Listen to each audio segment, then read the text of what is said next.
Group 1 ఎగ్జామ్స్కి attend అయిన students అందరికీ కూడా నేను ఈ సందర్భంగా శుభాకాంక్షలు తెలియజేస్తూ ఉన్నాను. ఎందుకంటే ఈరోజే వాళ్లకు హైకోర్టులో వాళ్ళకు అనుకూలంగా తీర్పు రావడం జరిగింది. ముఖ్యంగా కష్టపడి కూలీనాలు చేసి తల్లిదండ్రులు కోచింగ్ ఇప్పించి గ్రూప్ 1 ప్రిపేర్ చేయడం జరిగింది.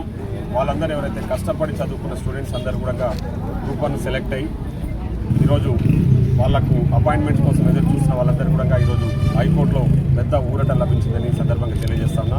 మొన్న ఇచ్చిన సింగిల్ బెంచ్ తీర్పుకు ఈరోజు డివిజన్ బెంచ్లో స్టే రావడము, సో వాళ్లకు నియామకాలకు అన్నింటినీ కూడా క్లియర్గా ఈరోజు ఆదేశాలు ఇచ్చినట్టు జరిగింది.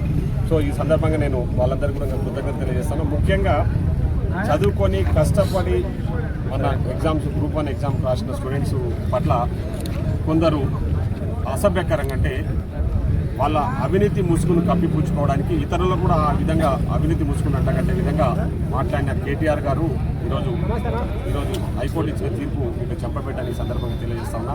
ఏది పడితే అది నోటికి వచ్చినట్టు బాగుతూ ఉన్నాం.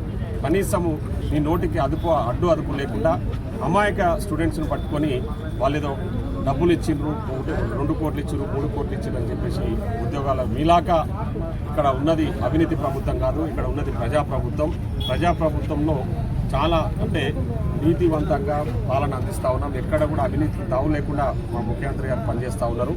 ఇప్పటికైనా అట్లాంటి భాష అట్లాంటి పదాలు మాట్లాడేటప్పుడు కొందరి మనుషులు అంటే గాయమయ్యే విధంగా మాట్లాడొద్దని చెప్పేసి నేను కేటీఆర్ హెచ్చరిస్తాను. ఎందుకంటే మొన్ననే వాళ్ళ అమాయక తల్లిదండ్రుల పిల్లల తల్లిదండ్రులు మాట్లాడే విషయం మనం అందరం కూడా చూసినాం. సో ఈరోజు గ్రూప్ 1 ఏదైతే గ్రూప్ 1 స్టూడెంట్స్కి సంబంధించి హైకోర్టు ఇచ్చిన తీర్పును మేము స్వాగతిస్తూ ఉన్నాం. తప్పకుండా వాళ్ళకి న్యాయం జరిగినందుకు ఈ సందర్భంగా హైకోర్టు కూడా నేను ఈ సందర్భంగా కృతజ్ఞత తెలియజేస్తా ఉన్నా అని చెప్పేసి